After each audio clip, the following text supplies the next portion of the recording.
우리 하나님 말씀 스가랴 2장 1절부터 우리 마지막 절까지 보겠습니다. 자, 오늘 말씀 제목은 우리 그 5절에 나와 있죠. 여호와의 말씀에 내가 불로 둘러싼 성곽이 되며, 이런 말씀이 있는데, 그래서 오늘 말씀 제목이 내가 불성곽이 되리라. 내가 불성곽이 되리라. 이와 같은 제목으로 하나님 말씀 은혜를 함께 나누겠습니다. 자, 우리가 스가랴, 하나님이 기억하신다라는 이름을 가진 이 선지자가 이 스가랴서에 이제 하나님의 환상을 받고 있습니다. 자, 우리 환상을 받으면 뭔가 되게 신령한 사람인가 보다 간혹 그렇게 우리가 생각하시는 분들이 있는데, 이건 우리가 말씀을 통해서 제대로 반응하지 못할 때 혹은 제대로 깨닫지 못할 때 하나님이 그림 보여주시는 거예요. 야, 이거 봐, 이렇게 할 거야. 더 선명하게. 그래서 너무 그림 환상 사모하지 마십시오. 그런 것보다 하나님 말씀이 가장 선명합니다. 확실한 거예요. 근데 어쨌든 지금 8가지 환상이 쭉 이어지는데, 오늘 2장에 등장하는 환상이 지금 이제 세 번째 스가랴가 보게 된 장면인데, 이 장면의 모습이 이런 거예요. 손에 측량줄을 잡은 한 사람이 등장을 합니다. 측량줄. 이 측량줄이라고 하는 것은 뭔가 치수를 잰다는 거죠. 뭔가 재기 위한 줄을 가진 사람이 등장하는데, 그런데 바로 이제 다음 장면 2절에서 스가랴가 물어요. 측량줄을 잡은 한 사람, 근데 그 사람에게 묻습니다. 네가 어디로 가느냐 이렇게 묻죠. 그러니까 예루살렘을 측량한다 이렇게 얘기를 합니다. 왜 예루살렘을 측량할까요? 자, 이 세 번째 이상의 첫 번째 1장에서 나와 있는 두 번째 환상과 이게 있습니다. 맞닿아 있어요. 왜 그런가? 1장 16절 한번 보시겠어요? 1장 16절에서 하나님이 뭐라고 하시냐면 이렇게 얘기를 하시죠. 같이 읽어볼까요? 시작. 그러므로 여호와가 이처럼 말하노라. 내가 불쌍히 여김으로 예루살렘에 돌아왔은즉 내 집이 그 가운데 건축되리니 예루살렘 위에 먹줄이 쳐지리라. 만군의 여호와의 말이니라. 자, 이런 말씀이 있어요. 다시 말하면 내가 예루살렘에 먹줄을 치리라. 그러니까 성전이 다시 건축될 것이다 라는 표현을 먹줄이 쳐진다 이렇게 표현하신 거예요. 그러니까 1장에 나와 있는 이 환상이 이 2장의 환상을 통해서 이제 실현되는 그림이 지금 2장에 나오는 거예요. 이해가 되시죠? 자, 측량줄을 잡은 사람이 이제 예루살렘의 길이와 넓이와 부피를 보기 위해서 실제로 측량줄을 잡고 재기 위해서 나가고 있습니다. 자, 그런데 계속해서 이어지는 말씀을 보면은 이렇게 측량을 하러 나간 사람에게 어떤 천사가 또 와서 뭐라고 하냐면, 그렇게 측량줄 잡고 나가서 성곽을 이렇게 측량할 필요가 없다, 재건할 필요가 없다, 이런 얘기를 하는 거예요. 자, 이게 오늘 말씀 주제가 여기 있습니다. 그러니까 성곽을 측량하려는데 그럴 필요 없어. 재건할 필요가 없어. 건축할 필요가 없어. 그렇게 말하는 이유가 뭔가? 그 이유가 이제 오늘 말씀의 주제입니다. 주제예요. 그런데 성곽을 재건할 필요가 없게 된 이유가 이제 4절에 나와 있습니다. 4절을 잘 보세요. 4절이 이렇게 얘기합니다. 같이 읽어볼까요? 시작. 이르되 너는 달려가서 그 소년에게 말하여 이르기를 예루살렘은 그 가운데 사람과 가축이 많으므로 성곽 없는 성읍이 될 것이라 하라. 자, 그 소년은 측량줄 잡은 사람 말하는 거예요. 달려가서 지금 4절처럼 예루살렘 가운데 사람 가축이 많기 때문에 성곽 없는 성읍이 될 것이야 이렇게 얘기하라는 겁니다. 이걸 문자적으로 그대로 번역하면 이렇게 되는 거예요. 예루살렘이 성곽 없는 거주지가 될 거야. 왜냐하면 그 안에 사람과 가축이 많아지기 때문이야 이런 얘기 하는 거예요. 자, 측량줄을 재러 간 사람에게 천사가 예루살렘에는 가축과 사람이 많아지기 때문에 너무 많아져서 그 성으로 그들을 다 둘러칠 수가 없어. 앞으로 그렇게 될 거야. 그렇게 말한 거예요. 이게 무슨 뜻이냐? 성곽에 필요 없게 된 첫 번째 이유가 그들이 번성할 것이기 때문이야. 이렇게 이 얘기를 하는 거예요. 그들의 수요가 너무 많아질 것이기 때문에 성곽이 필요 없어. 눈에 보이는 성곽으로 그들을 다 수용할 수 없어. 지금 그만큼 그들이 번성할 거야. 이 말씀 하시는 거예요. 두 번째. 자,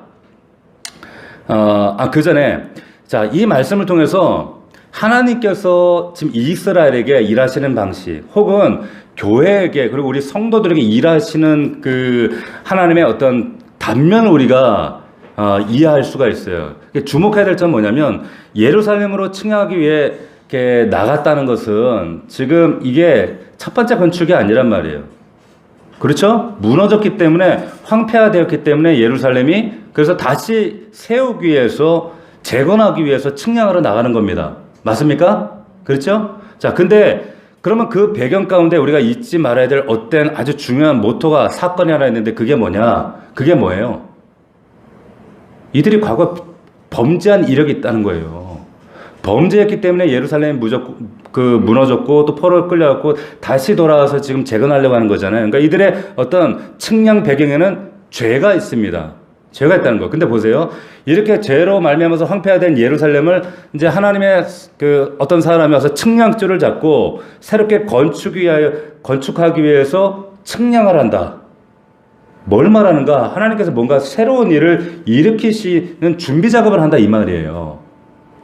자, 성경에 보면 치수를 잰다 혹은 측량을 한다, 이런 것은 하나님의 창조를 설명할 때 이런 표현을 은유적으로 많이 썼습니다. 예를 들면 욥기에 보면 38장에 이런 말씀이 있어요. 내가 이제 막 하나님과 욥이 내가 왜 이런 고난 당해야 됩니까? 하면서 하나님과 여러 가지만 이제 언쟁, 그 친구들과 언쟁을 하는 장면이 있잖아요. 근데 거기에 이런 말씀이 있어요. 내가 땅에 기초를 놓을 때 네가 어디 있었느냐? 하나님 말씀이에요. 내가 깨달아 알았거든 말해봐라. 누가 그것의 도량법을 정했는지, 누가 그 줄을 그것의 위에 띄웠는지 네가 아느냐? 하나님의 창조 사역을 말씀하시면서 이 말씀하시는 거예요. 그러니까 이 구절에, 여기 구절에 도량법이라는 말이 나오는데, 이 말이 스가랴 본문에 측량한다는 그런 그 메마드 라고 하는 같은 단어입니다. 같은 단어를, 히브리어 단어를 지금 사용하고 있는 거예요. 그러니까 누가 그 도량법 정했는지, 지각에서 읽으면 누가 측량줄을 두었는지, 다시 말하면 욥기에서 하나님께서 세상 창조하실 때, 일컬을 때 측량하셨다라는, 세상 창조하신 것을 측량하셨다, 이런 표현을 거기에 쓰고 있다는 거예요. 근데 또 이사야 40장에도 또 비슷한 용례가 나옵니다. 뭐라고 하는가? 누가 손바닥으로 바닷물을 헤아렸으며, 바닷물을 손바닥으로 헤아린대. 뼘으로 하늘을 쟀으며, 땅의 티끌을 되에 담아 보았으며, 접시 저울로 산들을, 막대 저울로 언덕들을 달아보았으랴, 이런 말씀이세요. 자, 이 말씀도 똑같이 하나님이 세상 창조하실 때 모습을, 그 장면을 지금 아주 재밌게 표현을 해놓은 건데, 하나님께서 치수를 재요. 그래서 부피를 담고 무게를 담아보고 세상을 이렇게 표현한 거예요. 자, 바닷물 창조하실 때 손바닥으로 하나님이 헤아렸다. 이 똑같은 단어, 이 마다드라는 단어가 여기 똑같이 사용돼요. 하늘을 잴 때 뺨으로 재봤다. 그리고 탕의 띠끌들을 만드실 때 담아보셨다. 산들도 달아봤다. 이 모든 게 하나님이 세상을 아름답게 창조하실 때 치수 재시는 거, 측량하시는 거, 창조 작업을 표현할 때 이렇게 표현한다는 거예요. 마찬가지로 지금 스가랴에서 지금 예루살렘을 측량하러 간다, 이 말은 무슨 의미일까요? 그러면 하나님 창조 작업 하시겠다는 거예요. 지금 창조 작업을 하나님 수행하려고 하시는구나 라는 것을 알게 되는 거예요. 그러면 앞에 말씀드린 것처럼 이제 새롭게 예루살렘을 새롭게 측량해서 새롭게 재건하고 일으키시는, 근데 그 사건 앞에 재건을 하는, 새롭게 일으켜 세우는, 이것이 그냥 창조가 사실은 재창조거든요. 근데 그 전제는 아까 뭐가 있다? 죄가 있었단 말이에요. 이들에게 죄. 근데 하나님이 이 측량, 이 창조 사역을 통해 뭘 말씀하시는가? 너희들이 범죄로 말미암아 이렇게 처참히 무너졌지만 파괴되어버린 이 이스라엘, 이 세상, 심지어 너희 가정, 너의 영혼, 너희 모든 것들을 하나님이 다시 한번 재창조할 거야 라고 말씀하시는 거예요. 그 그림을 선명하게 보여주려고 지금 하나님을 보여주시는 거예요. 그래서 지금 다시 말하면 측량줄을 잡고 예루살렘을 재기 위해서 나가는 이런 퍼포먼스를 통해서 하나님께서 보여주시려는 것, 한마디로 얘기하면 뭡니까? 재창조하겠다는 거예요. 재창조. 망가진, 범죄로 말미암은 이스라엘, 그래서 처참히 바벨론에게 짓밟힌 그 민족을, 민족사 역사 가운데 그들의 그 아픈 상처들을 다 끌어안고 하나님께서 이제 그 이스라엘을, 나라를, 민족을, 가정을, 너희를 내가 재창조하겠다, 이런 선언인 줄 믿습니다. 할렐루야. 이걸 우리 말씀으로 붙잡아야 되는 거예요. 약속으로. 자, 이때 재창조의 모습이 어떻다는 거예요? 4절에서 뭐라고 했습니까? 근데 이렇게 재창조하는 과정에 이 측량하게 될 예루살렘에 성곽이 필요 없을 거라는 거예요. 이유가 뭐라고요? 사람과 짐승이 너무 많아서 앞으로 번성할 거기 때문에 그 외곽선 경계 테두리가 필요 없게 된다. 성곽으로 가둬둘 수 있을 만큼 수요가 넘치기 때문에 너희들 광대하게 될 거야. 지금 이 얘기해 주시는 거예요. 얼마나 감사합니까? 얼마나 놀랍습니까? 재창조를 통해 새롭게 태어질 너희 이스라엘. 이전의 성전보다는 이건 비교할 수 없는 그런 성전 하나님이 창조하셔요. 자, 하나님께서 비록 이스라엘이 혹은 교회가 혹은 우리가 하나님 앞에 범죄로 인해 황폐했지만 하나님의 목적은 우리 그냥 그대로 두지 않으셔요. 재창조하시는 줄로 믿습니다. 새롭게 세우신다는 거예요. 그런데 이 창조는 이전의 창조를 능가하는 창조예요. 이게 하나님의 약속이고 이게 하나님의 마음이란 말이에요. 부모 마음이 똑같단 말이에요. 여러분 자녀들 한번 생각해 보세요. 자녀들이 그 삶에 때로는 엉뚱한 길로 가고 곁길로 가고 무너질지라도 그 자녀를 회복시키려 얼마나 기도하며 얼마나 또 도우며 얼마나 우리가 물세하며 도우며 애쓰며 어떻게든 그 자녀들을 세우기 위해서 그 부모 마음 이전보다 더 새로워지고 더 나아지길 바라는 마음 하물며 하나님 일이야. 그래서 하나님께서 합력하여 선을 이루신다는 그 말씀이 이루어지는 거예요. 보세요. 아담과 하와가 범죄했습니다. 그래서 범죄했으니까 원래는 낙원에서 살았지만 실낙원 하잖아요. 쫓겨났어요. 죄와 형벌 가운데 삽니다. 근데 그렇게 죄로 살아가는 그 인생 가운데 하나님께서 이제 그들에게 새롭게 허락하실 재건하실 세상은 보세요. 그러면 재창조하실 때 그때 새롭게 만들어지는 세상이 에덴으로 복귀하는 거예요. 에덴의 회복입니까? 가끔 이제 에덴의 회복 이렇게 하시는 분들이 있는데 에덴의 회복이 아니에요. 에덴과는 비교할 수 없는 새 하늘과 새 땅이란 말이에요. 그게 하나님 방식이라는 겁니다. 에덴으로 복귀 그렇지 않다는 거예요.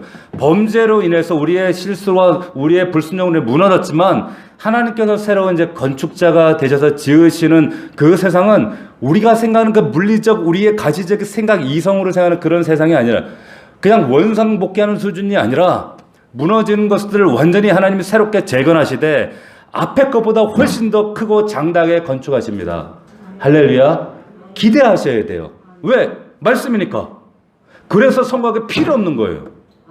성곽에 필요 없는 거예요. 자, 우리의 죄가 어둡고 그래서 우리가 하나님의 뜻을 망가뜨리고 내 마음대로 살았던 것처럼 보이지만 우리의 연약까지 하나님은 사용하셔서 이전 타락전보다 더 하나님은 위대하고 뛰어나게 만드시는 분이에요. 왜? 우리 아버지니까. 하나님이시니까. 이게 하나님의 능력이라는 거예요. 그래서 절대 우리 믿는 자들은 절대 낙심하시면 안 돼요. 함부로 낙심을 선포하면 안 되는 그 불신이거든요. 자, 그래서 이 회복하시고 재창조하신 하나님이 우리에게 더 큰 은혜를 예배하고 계신다. 비록 우리가 넘어지고 실수하고 자빠지고 죄 가운데 자주 방황해요. 그럼에도 불구하고 하나님께서는 겨우 원래 수준으로 회복이 아니라 완전한 원대한 새 하늘과 새 땅의 수준으로 우리를 만드시는 하나님이다. 우리 세상에도 전화 위복이라는 말이 있죠. 그죠? 이게 딱 성경에서 나오는 말이에요. 우리 하나님이 자녀들에게 하시는 하나님의 방식이다라고 하는 거예요. 자, 그런데 또 하나 성곽을 재건할 필요가 없게 되는 두 번째 이유가 있어요. 첫 번째는 뭐라 그랬어요? 번성할 거기 때문에. 성곽에 가둘 수가 없기 때문에 필요가 없어. 근데 두 번째 이유가 5절 말씀에 보면 나옵니다. 이 5절 말씀 읽어보겠습니다. 시작. 여호와의 말씀에 내가 불로 둘러싼 성곽이 되며 그 가운데서 영광이 되리라. 자, 왜 성곽이 필요 없습니까? 하나님이 성곽 되신다는 거예요. 그것도 그냥 성곽이 아니라 뭐라고? 불성곽. 교회는 여러분 불성곽이 둘러진치고 있는 거예요. 보호하시는 자리거든요. 그래서 함부로 악한 것들이 침범하지도 못할 뿐만 아니라 함부로 건드렸다가는 끝장나요. 교회라는 것은. 보세요. 하나님께서 이 성곽을 예루살렘에 건설할 필요가 없는 두 번째 이유가 하나님께서 사면에 불성곽 되어 주실 것이기 때문에. 불성곽. 하나님이 불 울타리 쳐주신다. 근데 이 말씀을 딱 나누다 보면 떠올리는 장면이 딱 몇 개가 있어요. 어떤 사건, 뭐가 떠오르는가? 여러분, 여리고성, 사실 여리고성을 생각하면 정말 불성각이죠. 정말 이스라엘 백성들이 가나안 땅 나갈 때 처음 만났던 성읍인데 정말 금성찰병, 정말 견고하고 무너뜨리기가 어려운 성읍이었어요. 그런데 하나님께서 이 성을 아주 독특한 방법으로 무너뜨리신단 말이에요. 그러니까 너무나도 힘들고 인간의 물리력은 무너뜨리기 어려운 성이었는데 하나님께서 그런 기적적인 방법을 사용하시는 이유는 왜 그런 방법을 사용하셨는가? 왜? 이게 성전이라는 걸 알려주기 위해서. 거룩한 전쟁. 다시 말하면 여러분, 그때의 전쟁이나 오늘날의 지금 우크라이나 러시아 전쟁 뭐 이런 전쟁, 모든 전쟁은요, 전쟁은 하나님께 속해 있습니다. 아멘입니까? 전쟁의 시작과 것은 하나님께 있어요. 하나님 주관자예요. 그런데 이 이스라엘의 전쟁은 성전이라는 것을 알려주기 위해서 이런 독특한 군사나 병력으로 승리를 주시는 게 아니라 그냥 빙글빙글 성 도는 거예요. 그냥 돌았더니 우르르 무너지는 거예요. 그걸 통해서 이것은 하나님의 전쟁, 하나님의 거룩한 전쟁이구나 백성들이 알게 되는 거예요. 근데 여리고성이 무너진 다음에 여리고성에 대해서 하나님이 반드시 지켜야 될 명령 주신 것이 있어요. 기억나세요? 우리 요호수아하면서 다 했어. 그렇죠. 재건하지 말라 그랬어요. 요호수아 6장에 보면 절대로 이거 재건하지 말라. 다시 한번 읽어드릴게요. 여호수아가 그때 맹세하여 이르되 누구든지 일어나서 이 여리고성을 건축하는 자는, 재건하는 자는 여호와 앞에서 저주를 받을 것이라. 그 기초를 쌓을 때 그의 맏아들을 잃을 것이요 그 문을 세울 때 그의 막내 아들을 잃으리라 하였더라. 이런 말씀이세요. 하나님 명령을 요약하면 여리고성은 절대 재건되면 안 돼요. 왜? 만약 누구라도 역사 가운데 여리고성을 건축하면 성 기초 쌓을 때 첫째 아들 죽는다. 그리고 문 달 때 막내 아들 죽는다. 엄하게 금지하셨습니다. 엄하게. 왜? 왜 하나님께서 여리고성 재건한 걸 금지했을까? 왜 하나님께서 여리고성을, 그래서 그 이후로 무너진 폐허로 계속 주셨단 말이에요. 절대로 건들지 마. 왜?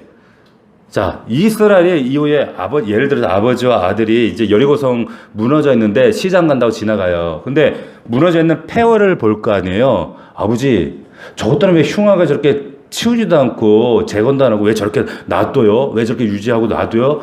나 아버지께 물어요. 그러면 아버지가 이 성은 그냥 무너진 채로 방치돼 있어야 돼. 이 성은 하나님 백성들, 우리가 처음 이 가나안 땅을 정복했을 때 첫 번째 성읍이었어.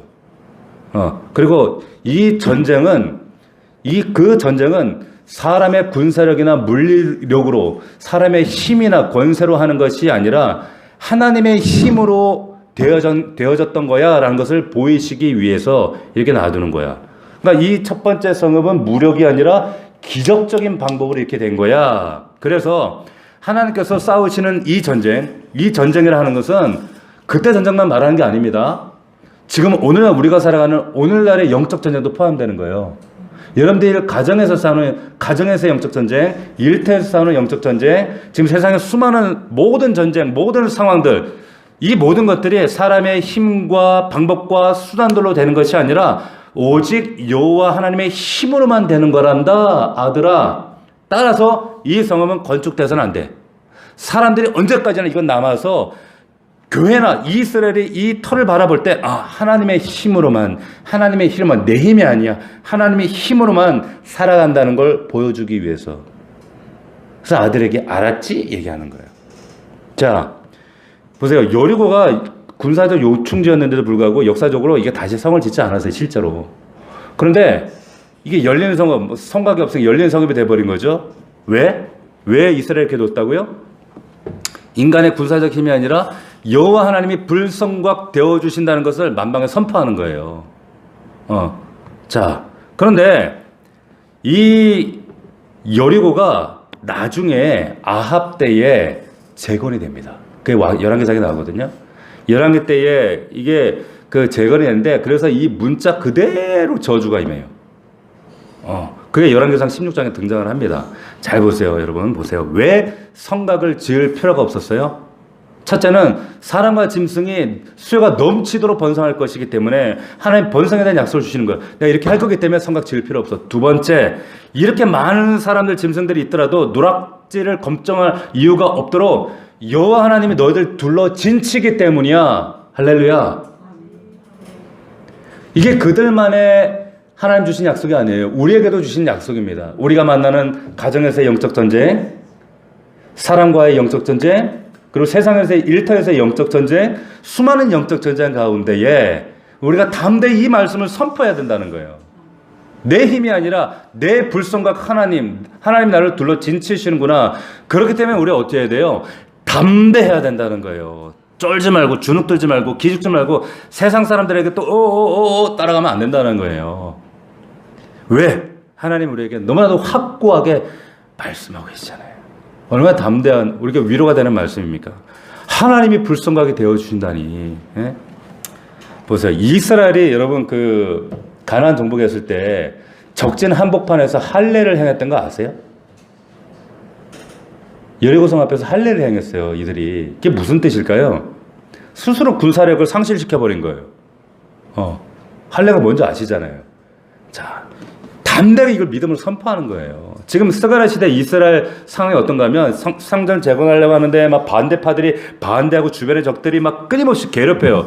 그때 이스라엘 교회, 이스라엘 백성들과 우리 교회, 우리가 뭘 해야 되는가, 뭘 기억해야 되는가? 첫 번째 이 환상의 그림을 기억하란 말이에요. 자, 우리 첫 번째 이 스가랴가 봤던 이상에서 하나님 뭘 보여주셨어요? 저 화석나무 깊은 여호와께서 그 대적들을 깊은 가운데 던지시는, 진짜 그들을 깊은 가운데 던지시는 분이 하나님이다. 그 환상을 봤잖아요. 두 번째, 여호와께서 이제 뿔 환상을 통해서 여호와께서 그 뿔들을 꺾으시는 대장장이를 보내시잖아요. 세 번째 오늘 환상이에요. 이 환상을 통해서 하나님께서 우리를 불성각으로 둘러 진치고 보호하신다. 할렐루야. 우리 힘들게 하는 사람이 있잖아요. 우리의 마음을 어렵게 하는 사람들이 있어요. 우리를 어렵게 만드는 상황이 있습니다. 두려울 필요가 없는 거예요. 여러분 두려워하는 순간 여러분들 그 불성각은 무용지물이 되어버려요. 왜 그런지 아세요? 그 엘리사의 그 불말과 불병거 사건이 있잖아요. 여러분 보세요. 하나님께서 이 불성각 이러면 우리가 또 하나 기억해야 될 사건이 지금 말씀드린 것처럼 엘리사의 그 열왕기하 6장에 보면은 불말과 불병거 사건이 딱 떠오르잖아요. 거기 보면 아람과 이스라엘 대치 중인데 이 아람 왕이 이 전쟁에 이제 적재적소에 이제 군대를 파송하는데 이스라엘 어떻게 알고 다 이걸 또 그 중간에 이거 숨어갖고 이렇게 빡 하는 건 뭐라 그러죠 그거? 매복 뭐 해가지고 하는 거예요. 얘네들이 어떻게 알았지? 근데 그러니까 신하들하고 회의를 한 거예요. 그러니까 그 아람 왕이 우리 중에 스파이가 없다면 이렇게 번번에 우리가 공격할 때마다 이스라엘 왕이 나와서 이렇게 방비하는 건 이건 있을 수 없는 일이다. 내부 첩자가 있다. 그랬더니 신하 중에 하나가 와서 이런 얘기를 해요. 아닙니다, 왕이요. 이스라엘이 공격할 때마다 이렇게 방비하는 것은 이유가 있는데 엘리사라는 선지자가 있는데 이 사람이 영빨이 장난 아닙니다. 그래서 왕이 침소에서 하는 얘기까지 다 하나님께서 알게 하셔가지고 그걸 또 왕에게 다 고하기 때문입니다. 이렇게 얘기를 한 거예요. 그래서 이 말을 들은 아람 왕이 군대를 이 패배의 원흉, 자기를 패배시키는 이 원흉을 잡으러 이제 군대를 보내는 거예요. 고작 선지자 한 사람 잡겠다고 말하자면 탱크와 거기에 보면 말과 병거를 보냈다 그러거든요. 말하자면 일개 사단과 탱크 부대를 보낸 거예요. 경찰 몇 사람 보내면 되는데. 그러니까 이 장면을 보고 엘리사의 그 수정도는 종이 벌벌벌 떨면서 큰일 났습니다. 어찌하면 좋습니까? 그럴 때 엘리사가 긴장을 단 1도 하지 않고 뭐라고 말하냐면 이렇게 얘기해요. 두려워하지 말라. 우리와 함께한 자가 저와 함께한 자보다 많다. 이런 얘기를 합니다. 할렐루야. 자, 군사해봤자 엘리사 자기하고 다른 제자 몇 명밖에 없을 텐데, 이런 얘기하니까 제자 그 종 입장에서 보면 저 노망 들었나 그럴 거 아니겠어요. 그런데 엘리사가 그러면서 여호와여 원하건대 저 종의 눈을 열어서 보게 해주십시오. 그러니까 영안이 확 열리는데 수종도는 그 종의 눈에 보여지는 것들이 불말과 불병거가 그 자기 주변으로 빽빽하게 이 그 성화가 있어요. 성화를 보면 와 장엄합니다. 그냥. 장엄해요. 빽빽하게 둘러지치고 있는데 아주 기가 막힌 거예요. 자, 우리 사랑하는 성도 여러분 잘 들으세요. 하나님께서 이스라엘에게뿐만 아니라 저와 여러분 우리 교회에게 불성각 되시겠다는 말씀은 그냥 야 이거 너네 마음의 위로 받아 내가 진짜 불성각처럼 해줄게 라고 하는 마음의 위로가 아니에요. 하나님은 우리 마음속에만 계시고 삶을 주관하지 못하는 뭐 어떤 그런 심리적인 하나님이 아니에요.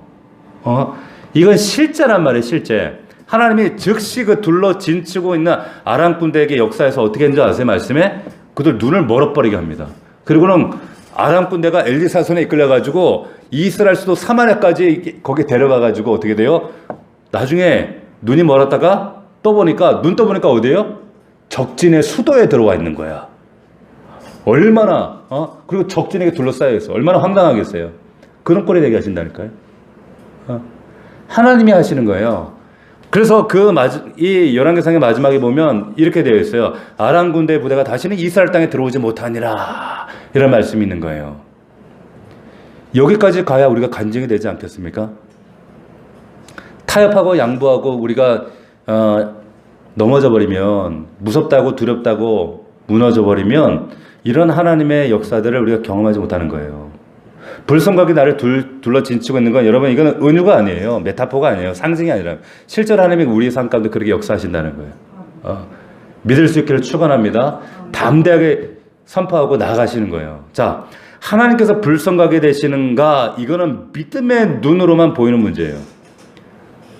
이 땅에 우리가 자칭 그리스도인이라고 하는 사람들 우리가 믿지만 이거 믿느냐 안 믿느냐 뭐 이 땅에 1000만 그리스도인 과거에 뭐 지금 1000만 되지도 않지만 적어도 넷 중에 하나는 그리스도인이라고 하는데도 불구하고 과연 우리가 이 엘리사가 가진 믿음의 눈을 가지고 분별하면서 바라보면서 담대하게 살아가는가? 과연 그런가? 그리스도인들이 이 불말 불병거 이 엘리사의 눈을 갖고 있어요? 그게 아니라 자신들을 둘러싸고 있는 아람 군대를 봐요, 자꾸. 아람 군대 숫자를 세고 있어. 그리고 어떻게 하면 이 아람 군대를 깨뜨릴까 자꾸만 전술책을 뒤지고 있어요. 그래서 안 된다는 거예요. 그게 아니라 하나님의 불성각에 그 하나님의 군대가 일하시도록 우리는 겸손하게 겸비하고 그분을 의지하는 거예요. 믿을 수 있기를 축원합니다. 우리 신앙이라는 것은 목사님 믿음에도 불구하고 어떻게 믿음으로만 살아요가 아니라 현실에도 불구하고 믿음으로 돌파하는 거예요. 제가 이번 주에 저희 아내하고 부산을 다녀왔어요.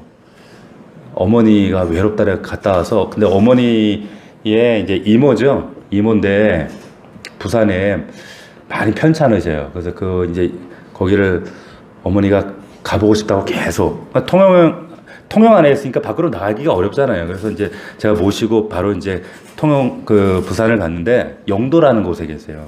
근데 그 이모님이 약을 잘못 드셔가지고 40대에 신장을 투석하는 그래서 지금 30년 넘도록 신장 투석을 일주일에 3번씩 그렇게 하셔야 되는 얼마나 고되고 힘들겠어요. 그리고 5, 6년 전부터는 눈을 다 시력을 잃으셨어요. 너무 안타깝고 너무 마음이 아프고 저도 눈이 안 보인 이후에는 제가 찾아뵙질 못해서 나도 한번 찾아뵈야지 했는데 마치 어머니가 그 이모 동생을 꼭 보고 싶다 모시고 왔거든요. 근데 이모님이 뵀는데 왔다고 또 조카 사이 왔다 너무너무 좋아하시는 거. 또 목사님 저한테 깍듯하게 해서 조카 사이인데도 깍듯하게 대하시거든요. 근데 앉아서 이제 이런저런 두런두런 얘기하시는데 그런 얘기를 하시는 거예요. 나 너무 힘들어서 빨리 데려가셨으면 좋겠어. 뭐 이런 얘기를 하시더라고. 그런데도 하나님 계시잖아. 근데 그 이후에 그 얘기 앞에 얘기가 그냥 세상 사람들이 말하는 다 내팽개치고 나 빨리 그냥 팍 죽었으면 좋겠어. 그게 아니라 육신이 너무 고되니까 하나님 나라 빨리 갔으면 좋겠다. 그런 의미예요. 그 하나님 나라 빨리 갔으면 좋겠어. 그러면서 앞이 안 보이잖아요. 앞이 안 보이는데 하나님을 만났던 이야기, 그리고 주님을 어떻게 만났는지, 남편을 어떻게 예수 믿게 했는지. 그 남편이 지금 장로님이 되셨거든요. 남편을 예수 믿자마자 새벽 기도를 데리고 다녔어. 예수 믿자마자. 근데 그 장로님은 이모부님이 또 천사 같거든요. 근데 그 남편을 위해서 이전에 얼마나 많은 시간을 울면서 기도하신 그런 얘기를 하시면서, 근데 그 장로님이 이제 예수 믿으면 새벽기도 나가야 되는가 보다. 새벽기도 나갔더니 1년도 안 됐는데 누가 와서 새벽기도 나오니까 믿음 좋은 줄 알고 당신 교사하시오 이래가지고 교사를 했는데 성경을 한 번도 안 읽고 아무것도 모르잖아. 그래가지고 그 직장 다니면서 신학교를 갔대요. 그 얘기를 처음 하셨어요. 우리 아내도 처음 듣고 저도 처음 듣고.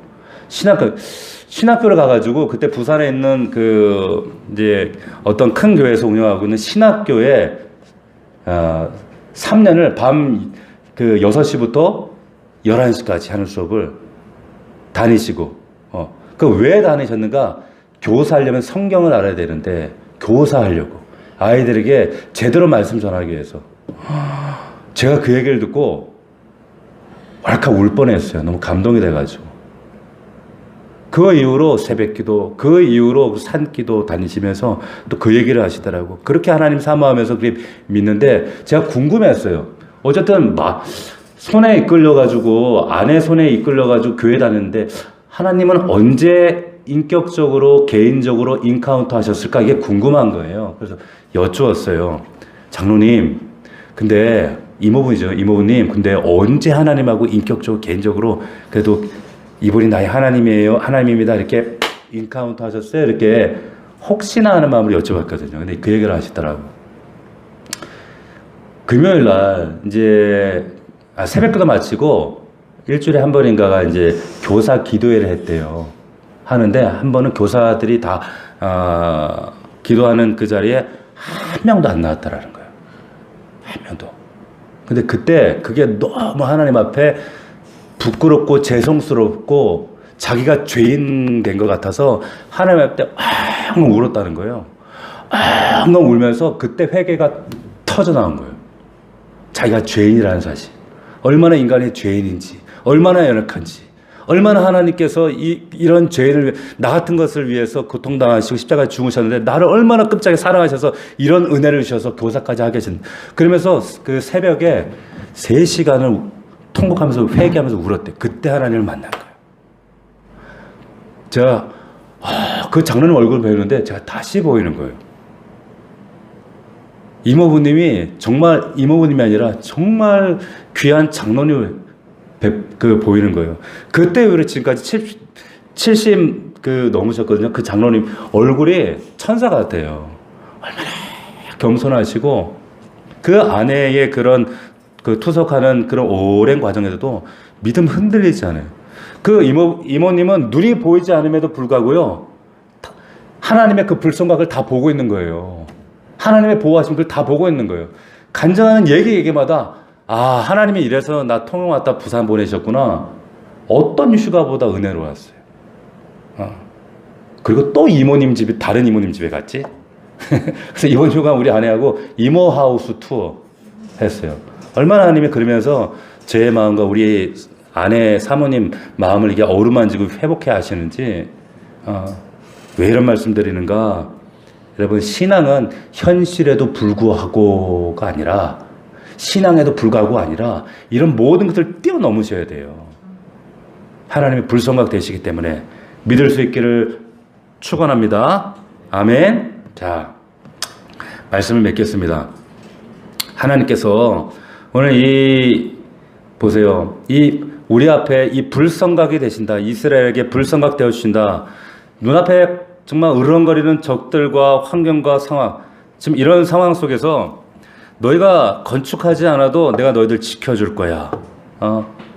여리고 성이 무너지고 난 이후에도 성 짓지 마. 내가 너희들 지켜줄 거야. 불말과 불병과 되어줄 거야.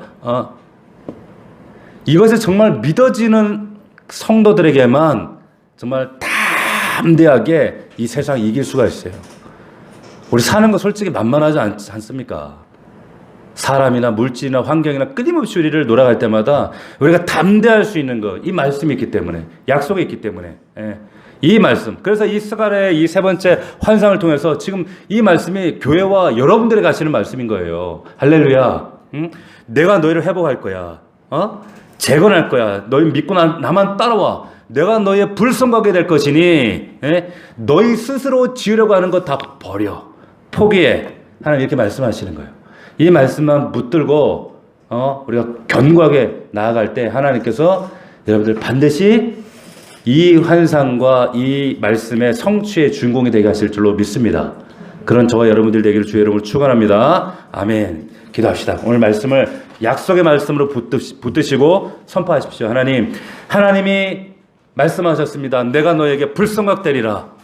이 말씀 붙들고 아버지 하나님, 우리의 삶 가운데 어떠한 두려움과 염려와 정말 환경에 압도하는 문제들이 있을지라도 우리는 담대하게 우리 하나님 아버지로 인하여 승리할 줄로 믿습니다. 간절하게 이 말씀 붙들고 우리 주여 세 번 부르고 나라와 민족과 교회와 우리 가정과 일터와 우리 아들, 딸들, 자녀들을 위하여 우리에게 맡기신 사명을 위하여 우리 주여 세 번 부르고 통성으로 간구합니다.